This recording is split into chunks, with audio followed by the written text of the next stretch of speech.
Enfim, chegamos ao último desafio, a escrita do seu resumo, o desafio 7. Eu acho que eu fui até muito boazinha, deixando um dia para você escrever só o seu resumo.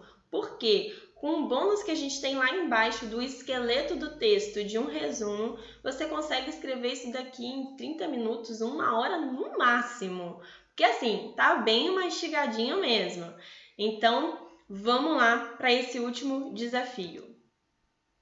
Primeiro, o que é um resumo? O resumo trata-se da síntese do conteúdo do seu documento. Então, você vai ter que, nesse resumo, resumir, sintetizar toda a sua pesquisa, desde a introdução até a conclusão. E esse resumo, ele é constituído de uma sequência de frases concisas e objetivas. E não é uma enumeração de tópicos, tá? Tem gente que se confunde e vai colocando vários tópicos resumindo o trabalho. Não é isso. Esse resumo, ele vai ser escrito em um único parágrafo. Então, você vai começar ali o parágrafo. E em forma de texto mesmo, corrido, você vai fazer a síntese de toda a sua pesquisa. E essa síntese, ela se limita, né? Tem um limite de 500 palavras. Ah, Bruna, tem um mínimo? Tem instituição que coloca ali 150, tem instituição que coloca 250. Então, esse limite depende do que sua instituição pede, de quais são as regras dela. Então, verifique isso, se ela estipula um mínimo. Mas o máximo é 500. Então, como que a gente faz esse resumo? As primeiras frases, primeira, segunda frase desse seu resumo, vai ser para você situar o leitor do seu tema. Então, qual é o tema Qual é o tema que você está tratando no seu trabalho? Sobre o que você está pesquisando? O segundo ponto, depois da apresentação desse tema, é você apresentar o objetivo geral do seu estudo. O terceiro, você apresenta brevemente a metodologia. Então, você vai se focar ali, nesse brevemente, no procedimento e no tipo de pesquisa. Por exemplo, foi realizada a pesquisa bibliográfica assim, assim, assado. Pesquisa bibliográfica nas bases de dados X, Y, Z. Ou foi realizada uma pesquisa com aplicação de questionário com tais e tais participantes. Então, é uma coisa simples, mas bem resumida mesmo. O 4 é apontar o seu principal resultado ou os seus principais resultados. Então, coisa breve também, a pesquisa verificou isso, isso e isso, a pesquisa traz como resultados assim, assim, assado, foram encontrados X, Y e Z. Então, você faz uma síntese desse seu principal resultado. Normalmente é aquele que praticamente responde o seu problema de pesquisa. E, por fim, uma breve conclusão. Não precisa ser necessariamente uma breve conclusão lá da sua etapa de conclusão, mas seria um desfecho, uma finalização mesmo para esse resumo. E aqui a gente tem um exemplo. Vamos lá. Logo no início, na primeira frase aqui, a gente tem a síntese do tema. Então, a pesquisa na formação de professor, dentre outras coisas, objetiva possibilitar o futuro docente a conhecer como se ocorre a produção de conhecimento.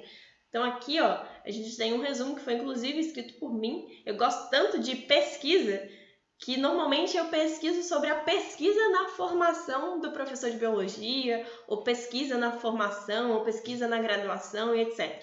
Então, aqui a gente tem essa entrada. Então, a pesquisa na formação de professor, dentre outras coisas, objetiva possibilitar o futuro docente a conhecer como se ocorre a produção de conhecimento.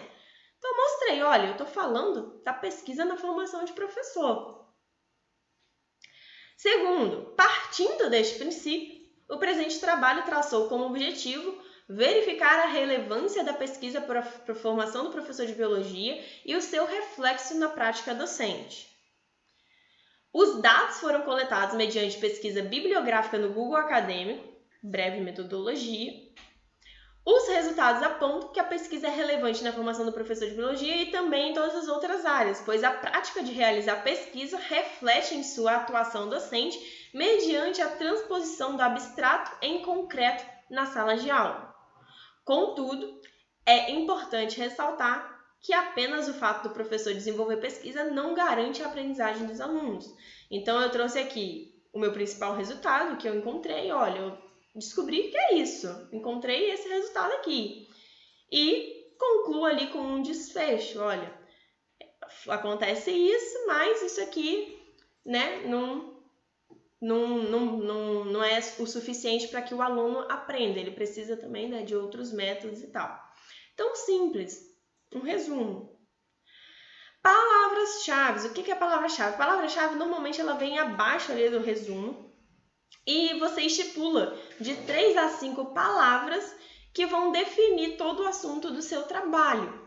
Então, para essa pesquisa aqui, eu coloquei formação docente, prática pedagógica, ensino-aprendizagem, experiência docente, biologia e ciência.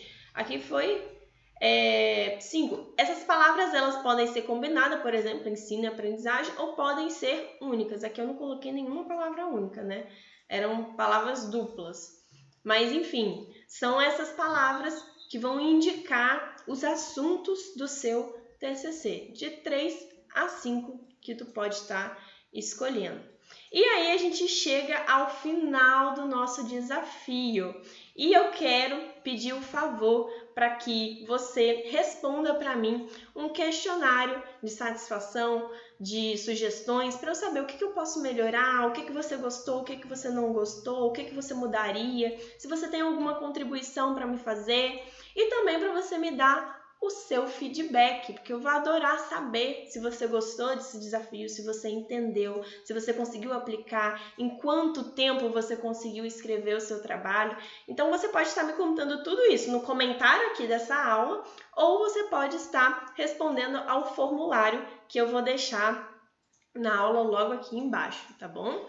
Então, mais uma vez, foi um prazer acompanhar a sua jornada, fazer parte do seu processo de escrita e estou aqui à disposição para tirar as dúvidas.